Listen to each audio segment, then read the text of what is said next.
ڕۆژی جیهانی میوزیک لە ساڵی 1975ەوە ئەمڕۆوە تا یەکی مانگی دا دیاری کراوە بۆ ڕۆژی جیهانی میوزیک بۆەوەی کە تاکەکان زیاتر ئاشنا بکرێن بە جوانیەکانی میوزیک و میوزیک بتوانێت بچێتە نێو هەموو چین و توێژەکانی کۆمەڵگاوە. جا ئەمڕۆ ئێمە قساکەین لەسەر گرنگی میوزیک، لەسەر ئەوەی کە چۆن جوانیەکانی بەتایبەت میوزیکی کوردی بتوانرێت زیاتر کاری لەسەر بکرێت بۆەوەی کە بە جیهانی بکرێت و ئێمە چی بکەین بۆی کە ئەو میوزیکە جوانەی کە ماوەی هەزاران ساڵە لە لای ئێمە مێژووی هەیە بتوانین تۆماری بکەین و وای لێ بکەین کە ئەو هەنگاوانەی کە لەمە بەدووە گەنجە هونەرمەندەکانمان لە بواری میوزیکا عینێن هەنگاوگەلێکی زانستیانەتر بێ. لەسەر ئەم بابەتە دوێن و هەروەها جێی خۆشێتی کە ئەمڕۆ یادێ بکەین لە مامۆستا دەنگ خۆشەکەی گەلی کورد مامۆستا حەمەجەزا کە ئەمڕۆ ساڵیادی کۆچی دواییانە ڕۆحیان شاد بێت و هیوامان ئەوەیە کە قەدری ئەو هونەرمەندانەمان بزانین کە ئێستا لە ژیان ماون بۆی کە لەسەر میوزیک و جوانیەکان و ڕێگاکانی گەیاندنی ئەم جوانیە بە تاکەکان زیاتر گفتگۆ بکەین و هەروەها پاراستنی میوزیکی کوردی ئەڕەنە لای میوانی ئازیزی بەرنامەکەمان لەم بەشە بەڕێز مامۆستا خالید سەرکار کە بەڕێزیان موزیسیان و ئەندامی تیپی مۆسیقای سلێمانین. مامۆستا خالید سڵاو لێبێت زۆر بەخێر بێت. زۆر سوپاسانەکەم. ڕۆژەکە لە بەڕێزت پیرۆز بێت. پێمان خۆشە هەر سەرەتا بەمەوە جەنابەت باس بکەیت کە میوزیکی کوردی مێژوویەکی زۆر کۆنی هەیە مامۆستا و ئێمە لە بوارە جیاوازەکانی ژیانە سوودمان لە میوزیک وەرگرتووە لە کاتی بۆ نمونە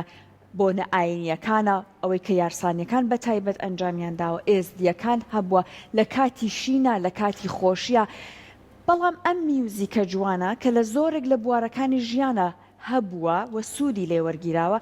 بۆ کاتێک دێتە پای ئەوەی کە ئێمە بە زانستی بکەین ئەبینن هەوڵەکان لە ئاستی ئەو مێژوە دوور و درێژە و لە ئاستی ئەو دەوڵەمەندیە لەوانەیە نەبێت.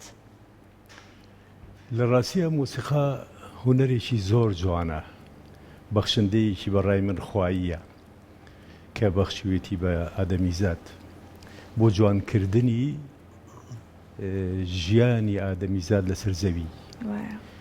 بە مەرجێک لە جێگای خۆی لە شوێنی خۆی و وەکو پێویست بەکار بهێنرێت. مۆسیقا ناسنامەی میلەتانی جیهانە، کەلتوری جیهان بە مۆسیقا ناسرێتەوە کە چیان لە کۆنەوە کە وەکو کۆنفۆشیۆس باسی کردووە و ئەڵێت ئەگەر ویستی شارستانیەتی نەتەوەیەک یا وڵاتێک بزانیت جۆ لە مۆسیقاکەی بگرە. مۆسیقا دیارە بایەخێکی باشی پێراوە ئەمڕۆ لەسەر ئاستی جیهانی و میلەتانی جیهان من خۆم ژیاوم لە ناویانە ئەزانم کە زۆر بایەخی پێ ئەیەن، زۆر لایەن گرنگە و جۆگری باشیشیان هەیە بۆ ئەو مۆسیقا جوانانە و خەڵکەکەش بە حەقیقەت شارەزاییەکی باشیان هەیە لە هونەرمەندەکان، کۆمپۆزەرەکان، ئەوانەی کە تەئلیفەکەن، ئەوانەی کە کاریان کردووە کە ئەچێتە هۆڵەکەوە هەروە بە باوڵین لە خۆڕە ناچێتە هۆڵەکەەوە بەڵکو شارەزاییەکی باشی هەیە. ئەچێ بۆ هۆڵەکە بۆ ئەوەی جۆگر بێ، ئەچێ بۆ ئەوەی چێژ وەرگێ. سیرەکەی لەگەڵ هونەری ئێمە و شەرق ڕۆژهەڵات بە تایبەتی زۆر جیاوازی هەیە. ئەوان زۆر دەمێکم بایەخەیان ناوە بە هونەری مۆسیقا، زۆر دەمێکە هەوڵیان ناوە ڕۆژ بە ڕۆژیش زیاتریەکەن و زیاتریەکەن. بەڵام جێی داخە نازانم لای ئێمە ئەو بایەخە نییە وەکو پێویست. ئیتر هۆکار زۆرە تەبعان ئەگەر باسی بکەین. هۆکارە سەرەکیەکانیان ئەگەڕێتەوە بۆچی مامۆستا ئەوەی کە ئەو بایەخە لە لای ئێمە بەو ڕادەیە نییە؟ هۆکار زۆرە بەڕای بن. هۆکارەکان ئەتوانم کۆی کەمەوە لە سێشتا. یەکەم هونەرمەند خۆی، دووەم خەڵک جۆگر، سێهەم دام و دەستگای با بڵێن هوەری تر هەر لە وەزارەتەوە بێ هەر لە دەوڵەتەوە بێ هەتاوەکو یەتە خوارەوە. بابینە سەر هونەرمەند خۆی. هونەرمەند کە ناوی هونەرمەندی لێ ئەنرێ بە حەقیقەت ئەبێ هونەری پێبێ، ئەبێ هونەرمەند بێ بە واتای وشەکە، ئەبێ سەرکەوتوو بێ، تر ئایا لە ژبواری ژەنی نابێ و یا لە بواری ئەداکردنی گۆرانیا بێ. ئەم دوو لایەنە کە لە هونەرمەندا بە تایبەتی باسی مۆسیقا و گۆرانی ئەکەین کە گۆرانی بەهرەیەکە، توانایەکە، توانایەکی توانم بڵێم خواییە، دروست نابێ بە لە ڕێگای تەمرین و تەمرینکردن و دەرمان و ئەم شتانەوە نییە. خۆی ئەو کەسە ئەبێ ئەو خوایە ئەو بەهرەی یابێتێ، بەڵام ئەتوانێ بەهرەکەی زیاتر و زیاتر پەرە پێ بدا لە ڕێگای خوێندن و دراسە و ئەکادیمی و پەیمانگا و ئەو شوێنانەوە کە زیاتر و زیاترە بێ بۆ ئەوەی ئەدایەکی باش بکە. کەواتە یەکەم مەرج ئەبێ ئەو کەسە هونەرمەندە، ئەو دەنگخۆشە، ئەو توانایی تیابێ. اینجا ژەنیارەکانیش بەڕاستی ئەبێ لە ئاسێکی هونەری بەرزابن، لە ئاسێکا بن کە بتوانن ئەو ڕستە موسیقیانەی کە پێویستە بیژەنێت بە ئەداکەیەوە بە جوانیەکەیەوە بیژەنێت، نەک بە شێوەیەکی سادە و ساکاری با بڵێن کاڵ و کرچ، ئەمانە هەمووی ئەمە جێی نابێتەوە لە بۆیە هونەرمەند بەڕاستی ئەرشێکی گەورەی لەسەرە. دووەم جۆگرە، واتە خەڵک بەڕاستی ئێستای ئێمە بەداخەوە ئەڵێم کە ئاچێ بۆ کۆنسەرتێک زیاتر ئەوەنەی مەژغوڵی قسەکردن و مۆبایل و وێنەگرتن و با بڵێن هەڵسان و دانیشتن و ئەمانەیە، ئەوەنەی جۆگری کۆنسەرتەکە نییە. نەمدیوە لە کۆنسێرتێکی ڕۆژئاوا خەڵک هاتوو چۆبکە لە کاتی ژەنینە، لە کاتی گۆرانیە، لە کاتی ئەداکردنە، ئیمکان نییە. جۆگرێکە کوردەواری خۆمانەڵەیە گەر دەرزی هەڵە گوێ لێەتی ئاوایە لێ هەمووی هاتووە چێژ ببینێ، بەڵێ هاتوو بۆ چێش، هاتووە چێژ وەرگێ. لێشی لەو پێشیش کە هاتۆ تاوەڵەکە سەبارەت بەو بەرهەمە شتی خوێند و شتی لێ ئەزانێ، یعنی زیاتر چێژی ئاياتی ئەو زانینە. بەڵام جێی داخە لای ئێمە وەکو باسم کرد ئەو بایەخەی پێنەراوە و خەڵکیش وەکو پێویست بایەخی ناوە. بۆ نمونە کە بەرهەمێکی هونەرمەندێک دەرەچێت هەر لە دەستخۆشی زیاتر هیچیکە نییە، نابێ ڕغنەیەکی ئەدەبیانەی ڕۆشنبیریانەی هونەریانە بۆ ئەو بەرهەمە هەبێ. ئەو کەسە کە هاتۆتە ئەو کۆنسەرتەوە ئایا تا چ ڕادەیەک چێژی لێ وەرگرتووە، تا چ ڕادەیەک کاریگەری بووە لەسەر ناخی خۆی، چۆن لی تێگەیشت، ئامێرەکان کاری خۆیان بینی، دەوری خۆیان بینی، توانیان بکەن. ئەو گۆرانی بێژە ئەدای کرد، باش بوو ئەداکەی، توانی ئەو میلۆدیە بەو سەرکەوتووە بیڵێ. گەر ئەمانە هەمووی لە هین بوو ڕۆشنبیریەکە بەو خەڵکە زیاتر تێ ئەگالی. ئەمە زۆر بە کورتی خاڵی سێهەم دام و دەستگای پەیوەندیدار بە هونەرەوە کە بە تایبەتی ئێمە وەزارەتی ڕۆشنبیریمان هەیە. وەزارەتی ڕۆشنبیری بەداخەوە ئەوە شتێک ئێمە ڕەغڵەشمان لێگرتوون و ئەوانش دەسەڵاتیان نییە، هیچ ئیمکانێتێکی ئەو تۆیان نییە کە هاوکاری کاری هونەری بکەن لە هونەرمەندانە لە هەر سێ شارەکەی هەرێمی کوردستانە. بۆیە هونەرمەند پەنا بۆ حیزب و بۆ کۆمپانیا و بۆ پیاوی دەوڵەمەند و ئەمانە ئەبا بۆی هاوکاری بکەن کە ئەمەش زۆرێکە بەڕاستی لە ڕای من ڕوشکاندنی هونەرمەندە. ئەو ڕەنگە جوانەی ئەو دموچاوە جوانەی هونەرمەند بەڕاستی وەکو تەریق بوونەوەیەک وایە کە تۆ ئەچیت نازەم من ناویش بنێم جۆرێکە لە سوالکردن کە ئەڕوات بووە ئەوەی کەوا سپۆنسەرێکی بەرهەمەکەی بکەن. ئەمە خۆی لە خۆیە ئەم دام و دەستگایە پێویستە خۆی سپۆنسەری کاری هوەری هوەرمەندان بێ تایبەتی وەزارەتی ڕۆشنبیری بۆیە هەر لێرەوە لەم بنبەرەیەوە داوا لە حکوومەتی هەرێمەکەم کە بایەخشی باش بە وەزارەتی ڕۆشنبیری بە بۆی هوەرمەند لەو ساڵ و ساقەیە دەرچێ و خۆی بە سەربەرزی و بە ڕوویکی گەشەوە ڕوو لە وەزارەتی ڕۆشنبیری بکە و ئەو سپۆنسەری کارەکانی بۆ بکات. ماڵی مامۆستاتۆنی بڵین ئێستا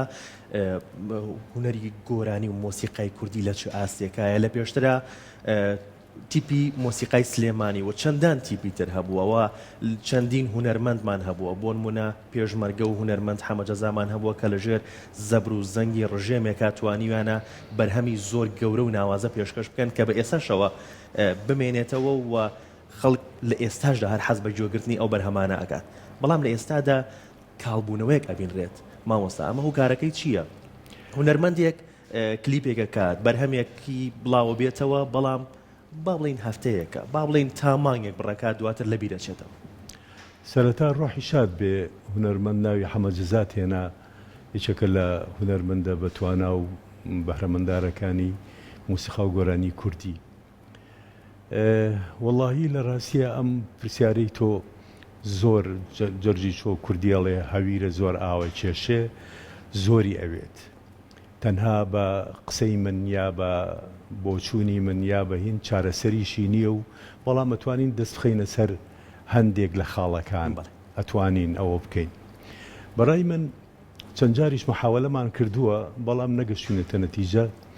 چەند جار هوەرمەندانی ئەم سێ شارە بە تایبەتی لە هەرێمی کوردستانە بە کەرکووکیشەوە کۆبووینەتەوە لەسەر مێزێک قسەمان لەسەر ئەم کێشەی کە جەناب و باسیەکەی لەسەر مۆسیقا و گۆرانی کوردی و ئێستا و بۆچی وایە و بۆ جاران وا بووە. ماڵی لەم جاران ڕژێمێکیش هەبوو کە ناوی ڕژێمی بەعز بوو حەزیە کرد کەلتوری کوردی بسڕێتەوە حەزیە کرد تەلەڤیزیۆنەکەی کە تەنها تەلەڤیزیۆنێکە بوو ئەو تەلەڤیزیۆنە شەوقار نەبێ بە بەرهەمی کوردی بەڵکو شتی کاڵ و کرچ و ئەوانەی تیابێ کەچی بە پێچەوانەوە بەرهەمەکانی تیپی مۆسیقای سلێمانی دووۆک هەولێر باواجی ڕەواندوز هەمووی بەرهەمی جوان جوانی ئەبرد بەرهەمەکان لە ئاسێکی هوەری بەرزا بوون جۆگری باشیان هەبوو خەڵک تامەزروی بیستنی گۆرانیەکانی ئەو تیپانەی ئەکرد. ئێستاش بە ئێستاشەوە زۆر کەسەیە حەزی لە گۆرانەکانی ئەو سەردەمەیە بۆ یەکەم چێژێکی تایە هەستی تایە مۆسیقاکەی جوان کراوە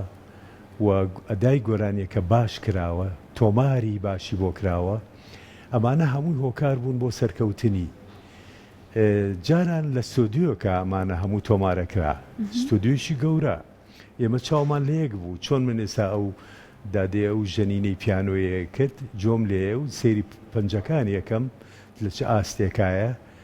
ئەوان ئێمەش ئاوا لە ناو ئەو ستۆدیۆە چاومان لە یەک بوو چاومان لە ژەنینی یەکتر بوو هەر بە چاو بە زمانی چاو یەکتریمانە خوێنەوە حسمان تێکەڵ بوو هەستمان تێکەڵ بوو لە کارە هوەریەکە چاوم لە گۆرانی بێژەکە بوو چاوم لە کۆرسەکە بوو چاوم لە ئامێرەکان بوو یەک چی ئەژەنن چی ناژەنن هەڵەدێ وایە هەر لەو کاتا وەستاین چاکمانە کردەوە بەڵام ئێستا دینامیشیە یعنی شتێکە بەهۆی هێدفۆنەوە بەهۆی تراکاتەوە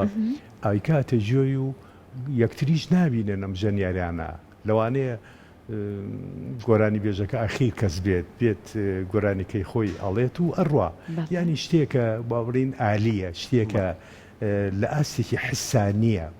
جا ئەمە ئەو قسەی من نییە من لە مقابلەیەکی محەممەد عەبدولوەهابە لە تەلەڤیزیۆنی میسر جۆم لێ بوو باسی ئەم حسە جوانەی کرد لە ستۆدیۆ و باسی ئەو تراکاتانەشی کرد کە تازە پیا بووە کە چۆن حسی لە مۆسیقا بڕی و جوانەکەی تیانە هێشت ئەمە لەلایەک کە بۆتە هۆی ئەوەی کە خەڵک زۆر چێژ لە مۆسیقا و گۆرانی نەبینێت هەستی پێنەکات و ئەمانە و دەدی تووتی وەکو بڵقی ئاو ئەو بەرهەمە دروزە بێ کەچی دوای هەفتەیەک یا مانگێک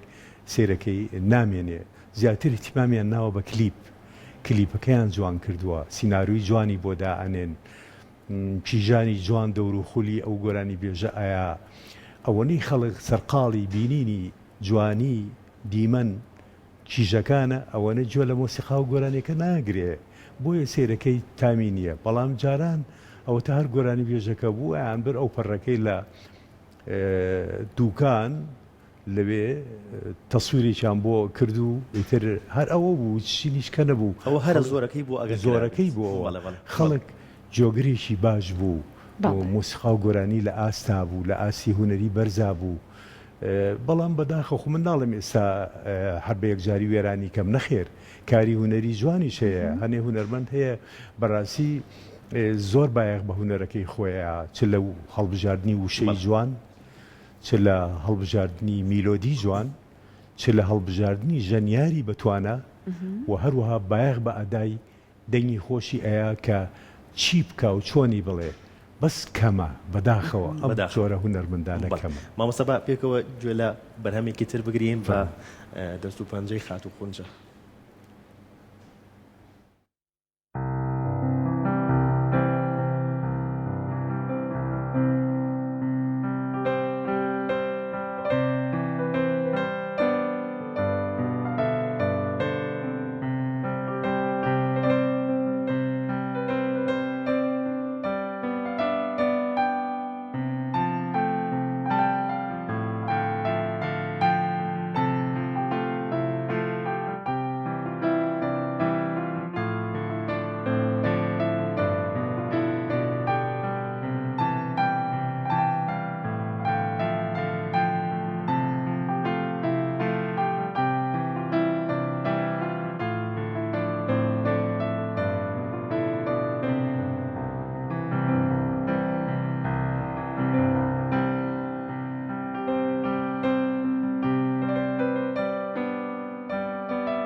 دەستت خۆش بێت یەخوە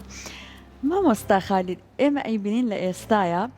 بەشێکی لەو کارانەی لەو گۆرانیانەی کە پێشکەش ئەکرێت لەوانەیە ئاوازەکەی مێلۆدیەکەی هی وڵاتانی تر بێت فارسی بێت تورکی عەرەبی یان وڵاتانی دیکە لە پێشتریشە ئەم کارە کراوە لە مۆسیقای کوردی بۆ نمونە مامۆستا محەممەدی ماملێ بەشێک لە گۆرانیە ئازەریەکانی ئەهێنا ئەیکرد بە کوردی بەڵام زۆر جوان و چێژ بەخش بوو گۆرانیەکانی.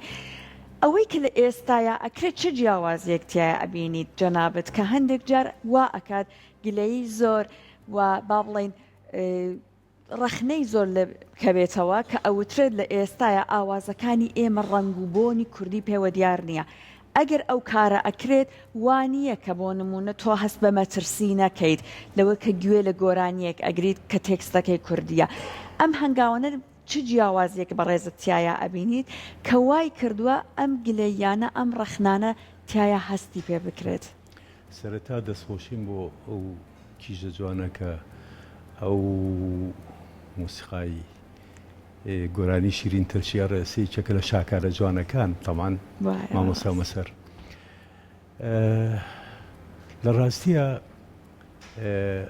میلەتی کورد کە ئێستا دراوسین لەگەڵ میلەتی فارس و میلەتی عەرەب و میلەتی تورک بمانەوێ و نەمانەوێ تێکەڵبوونێک لە ناومانە دروست بووە. بە تایبەتی من باسی هونەرەکەم، باسی میلۆدیەکانەکەم. هونەرمەندانی ئێمە لە کۆنەوە سوودیان لە میلۆدی ئەم نەتەوانە وەرگرتووە، ئەوانیش هەروەها. بەڵام جیاوازەکە هەیە ئەوان کردویانە بە مڵکی خۆیان. ئێمە چونکە تا ئێستا خاوەنی دەوڵەت نین و خاوەنی ناسنامەی خۆشمان نین، گومانە یعنی سا بڕین بۆ وڵاتیشی نەتەوەیەکی دەرەوە موسیقایەکی و کوردی لێبین ئەوان لەوانەیە بڵێەوە هی ئەمەیە بۆ بەڵگەکەشێ بۆ هێنێ کامە هی ئەمەیە.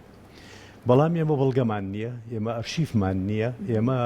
پاراستنی با بڵین میلۆدی خۆمانمان نەکردووە تا ئێستا بۆ سەرجەنجاڵی شەڕ و کوشتار و دایمە ئەم میلەتە بە شاخەوە و لە ئەشکەوتا و سووتان و وێرانکردن و ئەنفال و ئەم شتانی ئەمەنە دیوە، ئەوەنە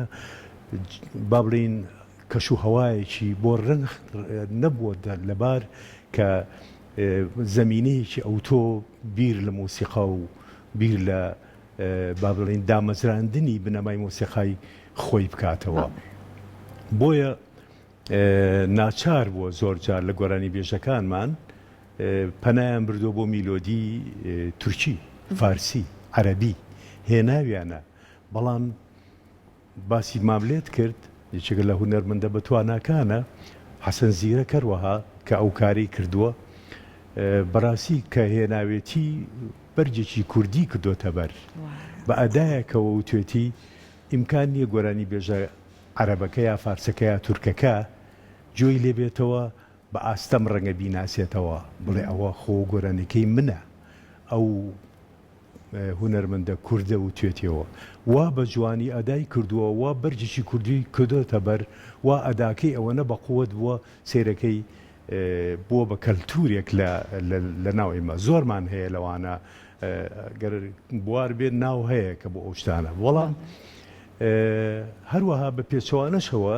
ئەم میلەتانی دەور و پشتی ئێمەش ئەوانش ئیسفادەیان زۆر لە میلۆدی ئێمە کردووە، چونکە ئێمە دەرگا و پەنجەرەشمان نەبووە بەڕاستی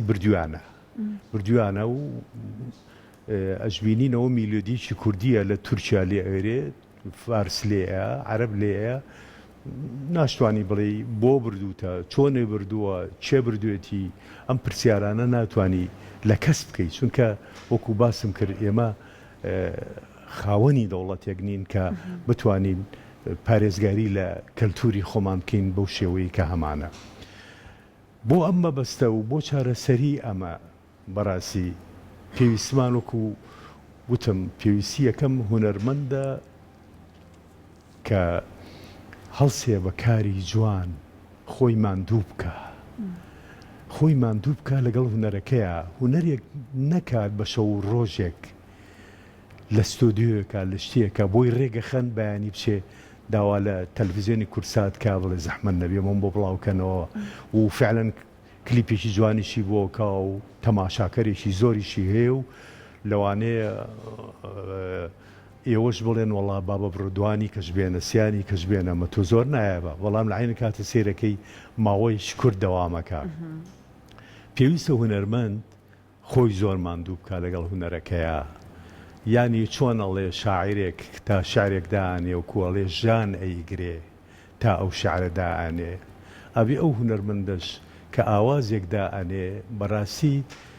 لە هەموو کاتێک لەگەڵ یابێ لەگەڵ لە نان خواردنیا لە نووسنیا لە هەڵسانیا لە دانیشتنیا